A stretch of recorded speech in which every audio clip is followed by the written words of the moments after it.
All right, guys. So yesterday we started talking about the taxes that Britain had placed on the colonies, about how the taxes were placed on us to repay for the debt of the French and Indian War and to pay for the continued protection against natives that like South Carolina caused with the Cherokee War. We talked about how there was the Sugar Act. Colonists pitch a fit about it, and it gets replaced by the Stamp Act. Well, now we're going to find out what happens after that.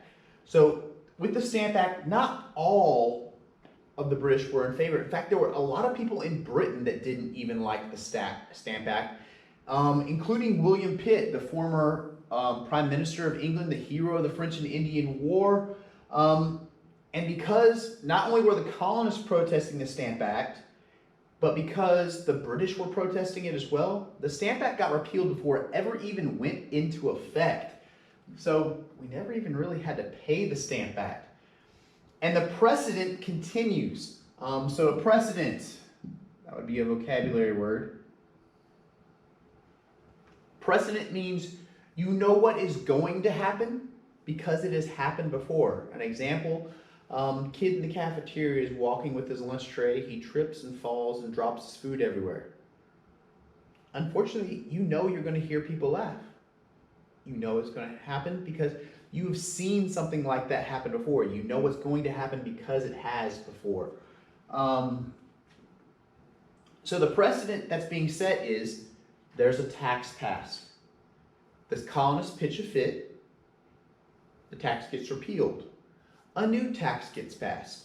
The colonists pitch a fit. The tax gets repealed. Well, with this one, the next one that follows it is a law called the Declaratory Act. Now, the Declaratory Act was very, very simple. All it said was Britain had the right to pass any tax on the colony that they wanted to.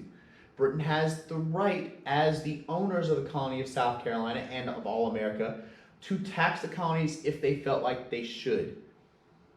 But that's all it did. It says, we can pass laws if we want to. The colonists, in their mind, they're like, okay, yeah, you pass the laws, we're still not going to do it. After Britain repeals the Stamp Act, it wasn't long before they replace it with a new one. This is called the Townshend Act. Now, the Townshend Act was actually worse than the Stamp Act.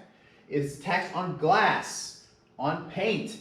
It was a tax on lead, on tea, and on paper. So it's the Stamp Act with more, because the Stamp Act was just on paper. So this one's actually worse than everything we've had before, and we've seen that pattern kind of happen. Sugar Act, just on sugar, molasses, rum. Then you had the Stamp Act, which was on all sorts of paper products, which people needed way more than they needed the sugar. Now we've got the Townshend Act, which is the Stamp Act and more things added, so it keeps getting worse and worse. Because of this tax, because it's worse, smuggling becomes an even bigger thing. Greater than it has ever been before. There are more writs of assistance, more of those search warrants where the British start just breaking into people's houses and tearing them up, looking for things, looking for smuggled goods. Another law is passed at this time called the Quartering Act. Quartering means to house. It means to let somebody or to provide somebody a place to stay. The Quartering Act required colonists to house and feed the British soldiers if they asked for it. So if a soldier came to your house, you had to let them stay there. You had to provide them food. Now, this generally only affected the wealthy and people with daughters of marrying age, because the soldiers wanted to stay there in those homes. Because of the new taxes, the colonists began a large-scale boycott. The problem with this boycott is we needed some of these goods in the colonies. We needed the paper. The colonists relied on tea as a drink because basically there were only 3 things that you could drink back then besides tea. You had water, you had alcohol, and you had milk. And actually water, for the most part, people didn't drink. So it was mainly, sorry, not water, but coffee, tea, milk, and alcohol. Those were the 4 major drinks. Because water was unsanitary. Well, with coffee and tea, you boil it so it's safe. Alcohol is alcohol, so it kills germs. And then milk's coming straight from the cow, so it was okay. But this boycott didn't just cause problems for Britain, it caused problems for the colonies because we needed a way to have the stuff that we needed. So a group called the Daughters of Liberty is created. It's kind of like the Sons of Liberty, but not near as violent. This group made good so that the protests could continue. For example, instead of tea leaves, they used pine needles, and they made pine needle tea. I don't recommend trying it. I've never tried it, but I don't think it would taste too good. On March 5th of 1770, a wig maker's apprentice started harassing a British captain named John Goldfinch, insisting that Goldfinch hadn't paid for a wig that he had purchased. In fact, he had paid earlier that day. The apprentice just didn't know yet. And after refusing to stop annoying him, Private Hugh White hits the apprentice over the head with a club. Shortly after the clubbing, the apprentice returns with a lot of the locals of Boston. They start throwing snowballs, and they start getting creative with the snowballs, putting sticks and rocks and chunks of ice in them, throwing them at the soldier. Private Hugh White calls for reinforcements, and eventually 7 other soldiers show up. But this just escalates the situation. The people get more and more angry. The soldiers try and leave, but the crowd refuses to let them out. Then Private Hugh Montgomery is hit in the head by a club. And when he goes to the ground, he fires his gun. The soldiers hear the gunshot, and fearing for their lives because they've been surrounded, they've been caged in by this crowd. They've had rocks and ice and sticks thrown at them. They are scared for their lives. They have a legitimate reason to be scared. When they hear the gunshot go off, they open fire in return. This incident is known as the Boston Massacre. 5 people died. Generally, when you hear of a massacre, it is a group of innocent people, a large group that has been slaughtered for no reason.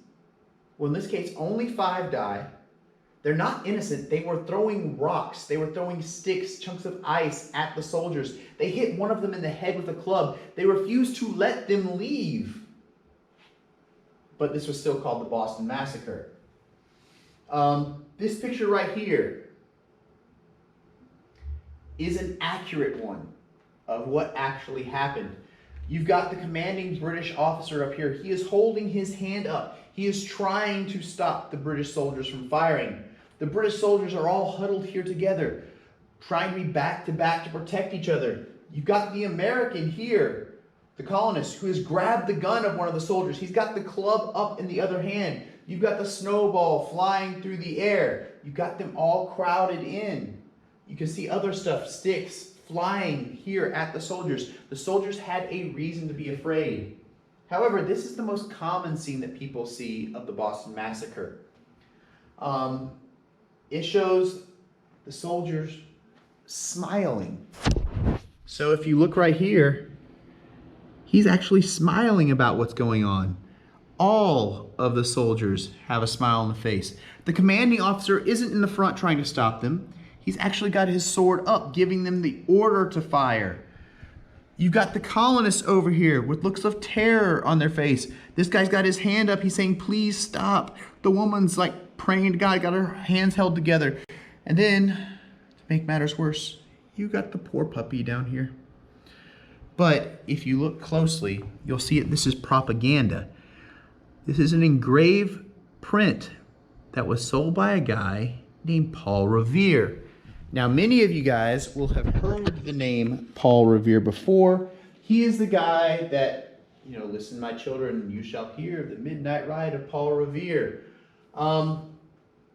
To silence the uproar from the colonists, to try and calm down the situation, the British allowed the soldiers to be tried in America, to be put on trial.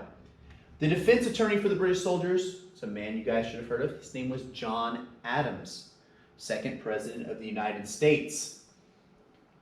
2 of the soldiers were convicted, and they were punished by being branded on the thumb because they could say a Bible verse. The Bible verse, let's see, I thought I had a copy down here. I can't find it. But there was a Bible verse called the neck verse, that if you could say it, you would be let off the hook for murder once, but you still got branded on the thumb with the letter M. Now, the reason for that is when you reach out to shake someone's hand, you see the thumb. So if you got an M branded on it, they know you're a murderer. And because of that, they won't want to have anything to do with you. The rest of them were found innocent. But after this, the Townshend Act is repealed. Once again, Britain's trying to smooth things over. And after the Townshend Act is repealed, almost all of it is repealed, except for one part. They kept the tax on tea. And then Britain passes the Tea Act. Now, it's important you guys realize this. The Tea Act is not a tax. What the Tea Act does is it makes it so only one company is allowed to sell tea in America. This company was the East India Tea Company. East India Tea Company had the best tea in the world. And the Tea Act also said that that's the only type of tea we could buy. Now, Britain made a deal with the East India Tea Company, making sure that they would sell it to us at a very, very, very low price. So even though we're buying this expensive tea and paying a tax on it, it's still cheaper than tea from anywhere else. We're buying the best tea in the world at a lower price than any tea. America should not have been upset. However, some of the colonists, especially the ones involved in the Sons of Liberty, were afraid that this was Britain's attempt at trying to trick us into paying taxes. So they organized an event on December 16th, 1773. The Sons of Liberty, led by John Adams' cousin, Samuel Adams, hold the Boston Tea Party. The ship came into port and they docked it out in the middle of the harbor. The Sons of Liberty dressed themselves up like Mohawk Indians because the British had an alliance with the Mohawk Indians.